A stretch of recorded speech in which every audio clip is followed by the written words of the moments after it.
Don't be ridiculous. Why would we waste money on your debutante ball when you don't even try to look presentable? Mom's words cut through me like a knife as I stood in our living room, my hands trembling at my sides. My twin sister Vanessa sat smugly on the couch, already flipping through designer gown catalogs for her own upcoming celebration. But it's my 16th birthday too, I protested, my voice smaller than I intended. We're twins. It's supposed to be for both of us. Isabella, my father sighed, not even looking up from his newspaper. Be reasonable. These events are about making connections, finding suitable matches. It's just a matter of investment. Paying for yours would be a waste of money. I fought back tears as my mother nodded in agreement. Vanessa is the pretty one, sweetheart. Well, you have other qualities. You should understand the difference by now. My name is Isabella Murder, and at 16 I learned exactly where I stood in my family's hierarchy. While my twin sister Vanessa was groomed to be the family beauty, destined for a strategic marriage to elevate our middle-class status, I was the afterthought, the plain one who needed to be realistic about her prospects. We weren't wealthy, but my parents were determined to invest every spare dollar into Vanessa's social debut. I wanted what any teenage girl wanted, to feel valued, to be treated as an equal, especially by my own parents. But standing between me and that simple desire was the unwavering belief that beauty was the only currency worth having in a woman. My parents had decided long ago which daughter was the better investment, and no amount of academic achievement or character development on my part seemed to change their calculation. That night, I locked myself in the bathroom we shared and stared at my reflection. Vanessa and I were identical in many ways, same chestnut hair, same hazel eyes, same heart-shaped face. But somewhere along the way, my parents had convinced everyone, including themselves, that subtle differences made her the pretty twin and me the smart one, as if we couldn't possibly be both. When I emerged an hour later, I overheard my parents in their bedroom, their voices carrying through the thin walls of our modest Minneapolis home. We should start looking at college options for Isabella, my father was saying. Something practical, affordable. Agreed, my mother replied. We'll need to save everything else for Vanessa's wedding fund. With the right introduction at her debut, who knows? She might not even need college. I pressed my back against the wall, a chill running through me. This wasn't just about a birthday party. They were plotting our entire futures along the same divided lines, and the gap between our paths was far wider than I had realized. The disparity in how my parents treated Vanessa and me wasn't new, though it had become more pronounced as we approached adulthood. Looking back, the signs were always there. Vanessa received new clothes while I got hand-me-downs. She took dance lessons while I was told the library was free. Her academic mediocrity was excused while my achievements were expected. I coped by throwing myself into my studies. If I couldn't be the pretty one, I'd be exceptional in other ways. By 16, I had already mapped out my path. Top of my class, scholarship to a prestigious university, then law school. When Vanessa was shopping for prom dresses, I was researching internships. When she was perfecting her makeup techniques, I was mastering debate strategies.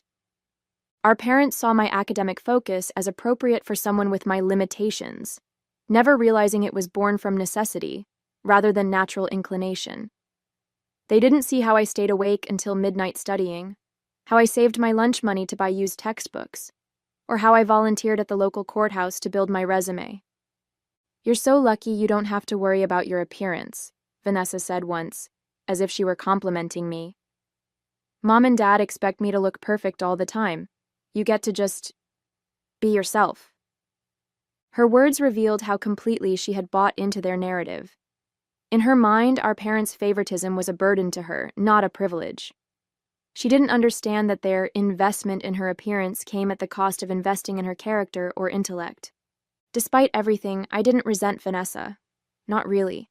She was a product of our parents' making, just as I was. On rare occasions, when our parents weren't around, we shared moments of genuine sisterhood. She would confess her insecurities, and I would admit my envy of the attention she received. These brief connections made me believe that beneath the competition our parents fostered, we might still have a chance at a real relationship. My Aunt Catherine was the only adult who seemed to see through the family dynamic.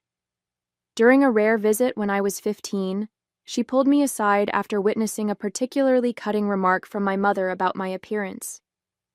"Your parents think they're setting you both up for success, but they're making a terrible mistake," she whispered. "Beauty fades, Isabella. Intelligence, determination, empathy, these are investments that appreciate over time." Her words had sustained me through the hardest days, but as the preparations for Vanessa's debutante ball consumed our household, even Aunt Catherine's wisdom felt like cold comfort. Still, I clung to it, hoping that somewhere down the line my parents would realize what they had done to both of us. The night of Vanessa's debutante ball arrived in a flurry of tulle and perfume. My parents had spared no expense. The venue was the Grand Hotel Ballroom. The guest list included the city's most influential families, and Vanessa's dress alone cost more than my entire college application fees combined. "Isabella, make yourself useful and help your sister with her hair," my mother called, barely glancing at me as she fussed with Vanessa's makeup. I dutifully took the curling iron, meeting my sister's eyes in the mirror. For a moment, I thought I saw a flicker of discomfort there, but it vanished as quickly as it had appeared. "You'll come to the ball, right?" Vanessa asked, her voice unusually soft. Before I could answer, my mother cut in. "Isabella will be helping the catering staff. We need someone to keep an eye on things, and it's good experience for her. Real-world skills." My hands froze mid-curl. "What? I thought I was attending as a guest."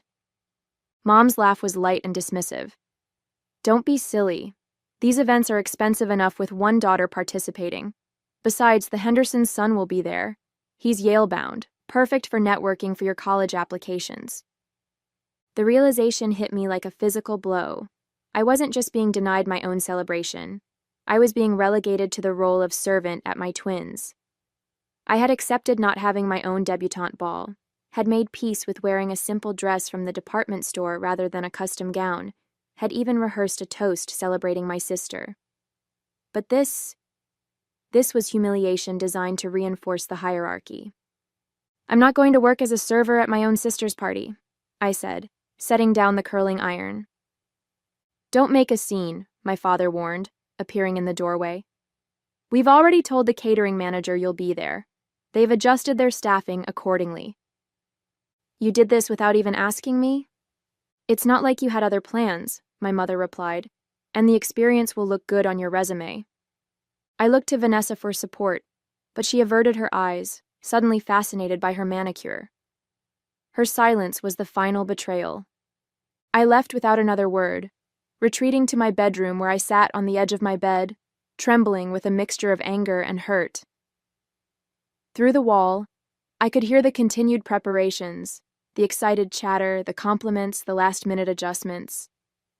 Later that evening, dressed in the black pants and white shirt my parents had laid out for me, I stood in the kitchen of the Grand Hotel, watching through the service door as my sister made her entrance down the grand staircase. The gathered crowd applauded, my parents beamed with pride, and photographs flashed. "Family of the debutante?" asked one of the actual catering staff, noticing my fixed stare. "No," I replied, something hardening inside me. "Just the help." That night, as I carried trays of champagne past guests who didn't recognize me as the honoree's twin, I made a silent vow. I would never again allow my parents to define my worth. This humiliation would be the last they would ever inflict on me. The Monday after Vanessa's debutante ball, I walked into the school counselor's office with a plan. If my parents wouldn't invest in my future, I would have to create opportunities for myself. "I'd like to graduate early," I told Mrs. Winters, sliding my meticulous research across her desk. "I've calculated the credits I need, and with summer courses and extra classes, I can finish by December instead of May." Mrs. Winters reviewed my proposal, her eyebrows rising.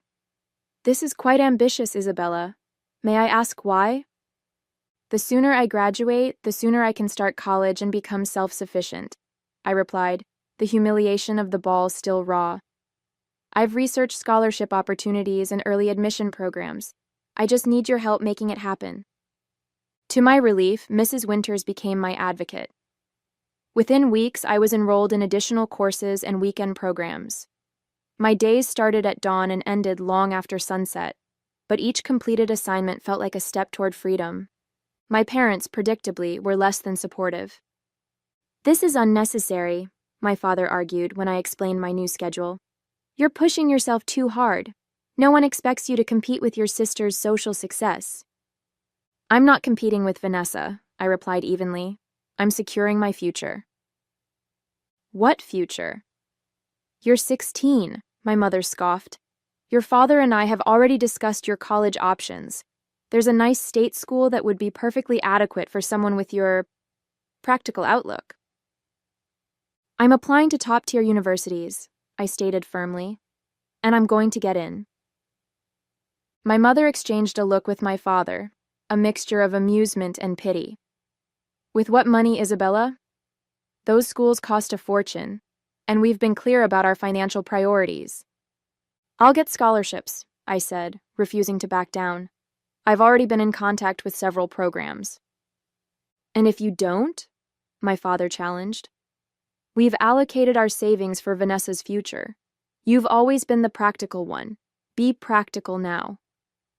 Their united front was infuriating, but not surprising. What I hadn't expected was Vanessa's reaction when she found me researching application fees late one night. "They'll never let you do it, you know," she said, leaning against my doorframe. "They have everything planned out already. You're supposed to go to community college, then transfer somewhere cheap and respectable. Nothing flashy." I looked up from my laptop. "Is that what they've told you?" "Among other things," she shrugged. "They need to save money for my wedding, for when I meet the right guy. That's the big investment now that the ball is over." The casual way she revealed their long-term discrimination made my stomach turn. "And what about your education?" I asked. "Oh, I'll take some classes," she replied dismissively. "Maybe interior design or something fun. Nothing intense like what you want to do." For a moment, I felt a flash of sympathy for Vanessa.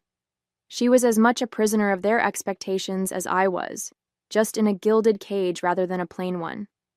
My early graduation plan faced another setback when I returned home one day to find my school acceptance letter package, carefully hidden in my underwear drawer, spread open on the kitchen table. My mother sat there, her lips pressed into a thin line. "Harvard, Yale, Columbia," she read, her voice cold. "These application fees alone could buy Vanessa's prom dress. You spent your savings on this fantasy?" "It's not a fantasy," I said, trying to keep my voice steady. "I have the grades, the test scores, the extracurriculars." "What you don't have is our permission," my father interrupted, entering the kitchen. "Or our financial support. This ends now, Isabella." I'd expected resistance, but not sabotage. As I gathered my dismantled future from the table, I realized I had underestimated how determined they were to keep me in my assigned place. What I had thought was mere favoritism was actually something more insidious. They weren't just building Vanessa up. They were actively holding me down. The day my acceptance letters arrived, I wasn't home to receive them. I'd begun staying late at school, using the library computers to check application portals daily.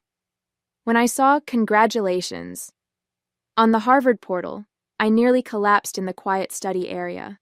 Full scholarship. The words blurred through my tears.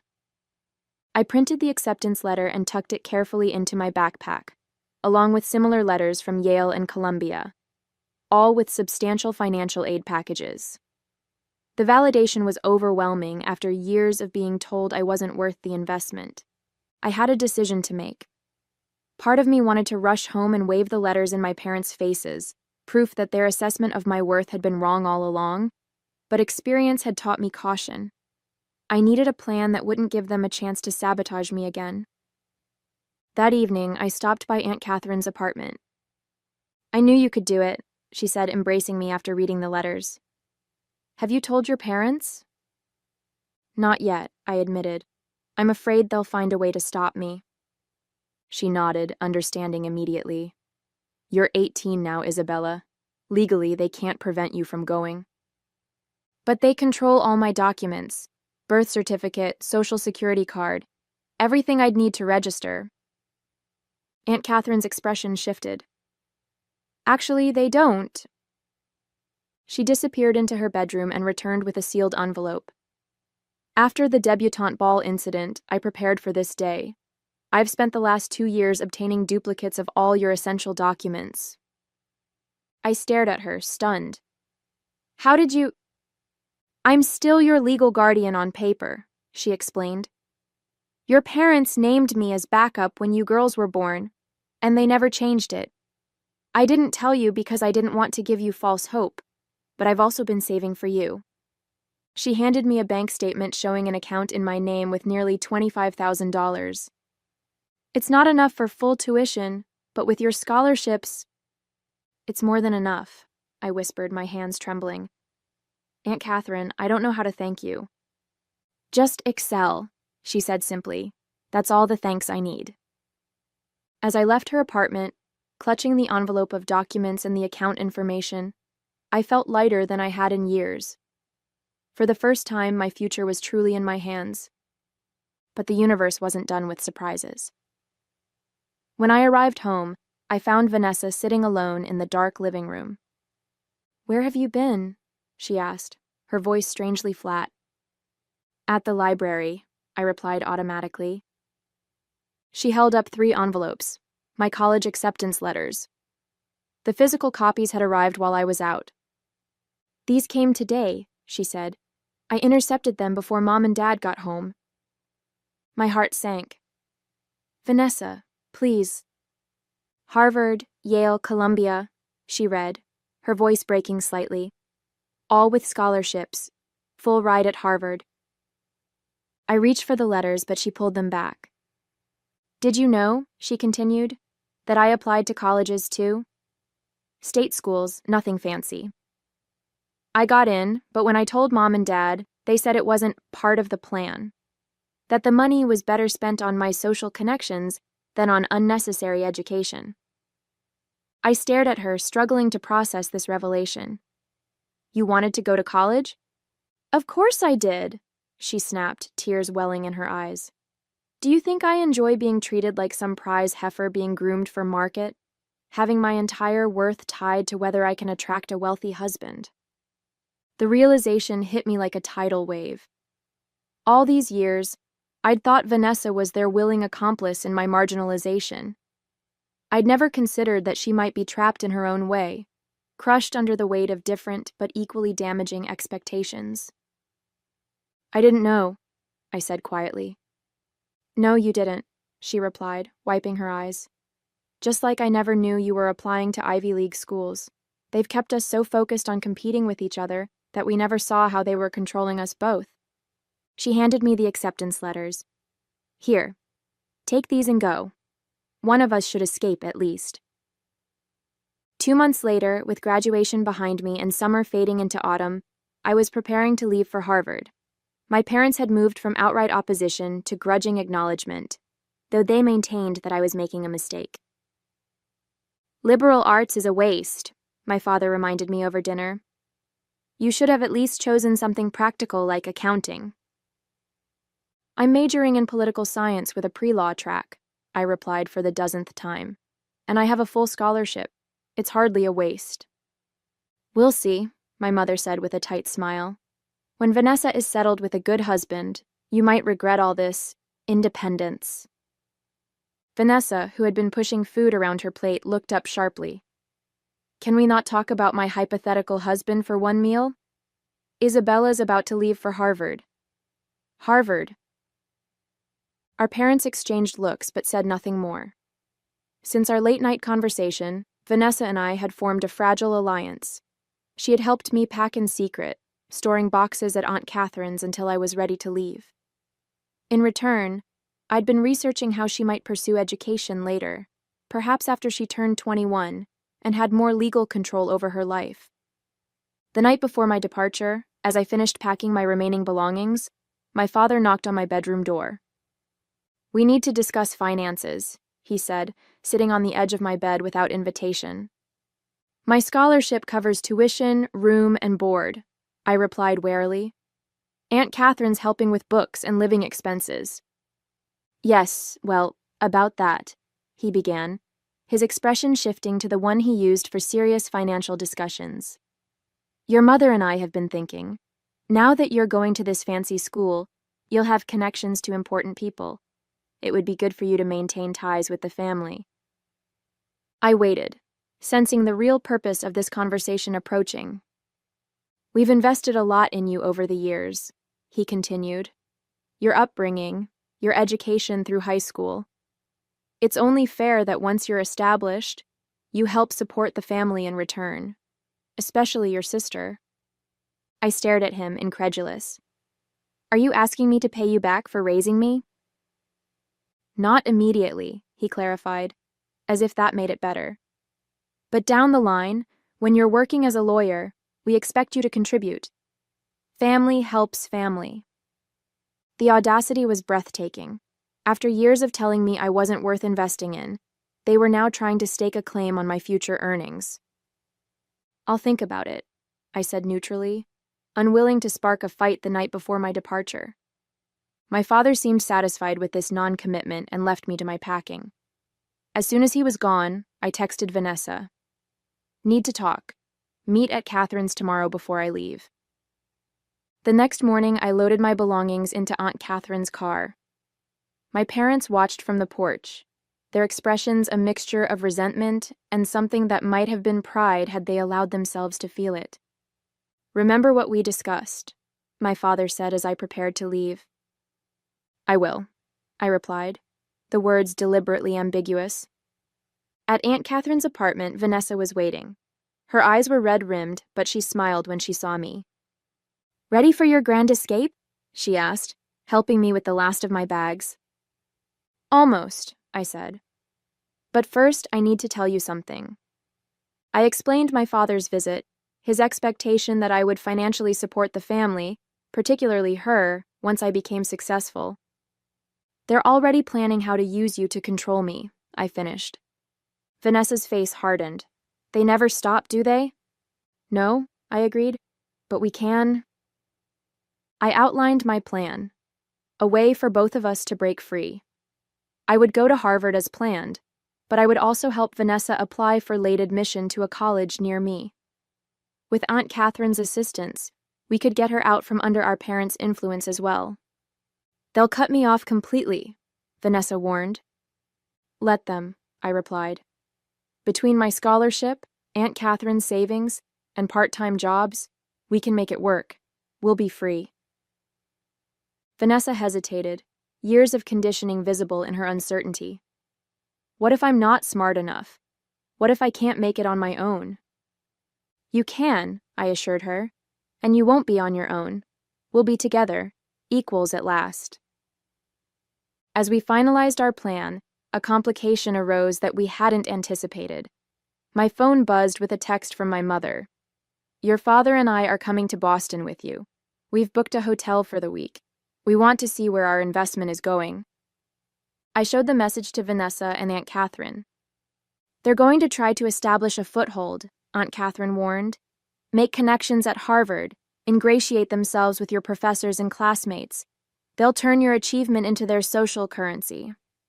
She was right, and it threatened everything. Not just my fresh start, but Vanessa's potential escape as well.